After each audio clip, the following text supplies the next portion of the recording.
বাড়িতে কি? বাড়িতে 28 চাউলের ভাত আছে আর শিং মাছের ঝোল, শতভাগ হালাল খাবার। ভালো মতো চেক করে দেখলেই বোঝা যাবে শতভাগ হালাল নাকি হারাম খাবার। চেকটা না করলে হয় না, গরম ভাত তো ঠান্ডা হয়ে যাবে, ঠান্ডা হয়ে গেলে খুব সমস্যা। আপনি কি করেন? আমি বর্তমানে কিছু করি না, আমার বউ একটা চাকরি করে, আমি বউর চাকরি করি, তো বউর খাবার লই যেতে আছে। এই আচরণ কথা মতো তো সন্দেহজনক। এই বাড়ি চেক করো ভালো করে, আর তাকে ভালো করে সার্চ করো।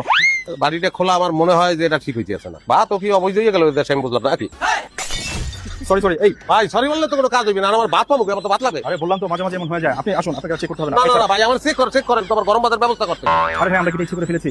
আমরা এখন কাজ আছে। ভাই আপনারা কাজের মানুষ, আমি কাজ খুব পছন্দ করি, সব ঠিক আছে, কিন্তু আমার বউরে তো চেনেন না, তার কিন্তু অনেক রাত। এই গরম ভাত আমার লইয়ে যেতে হবে, গরম ভাতের ব্যবস্থা আপনারা করিয়ে দেবেন, কিভাবে করবেন আমি জানি না। আরে ভাই, আশেপাশে কোনো হোটেল নেই যে আপনাকে আমি গরম ভাত কিনে দিব? অবশ্যই আছে, ওই মোড়েই হোটেল আছে একটা। আপনি টাকা দিয়ে একজন আমার সঙ্গে পাঠান, গরম ভাত কিনে দেবে, আমি লইয়ে চলে যাবো খেলা আছে। সেটা তো আমার পেছনে দিয়ে দিবে। এই তুমি যাওয়ার সাথে ওই হোটেল থেকে তার গরম ভাত কিনে দাও। আর সেই হোটেলে আবার 28 চাউলের ভাত পাই কি না পাই।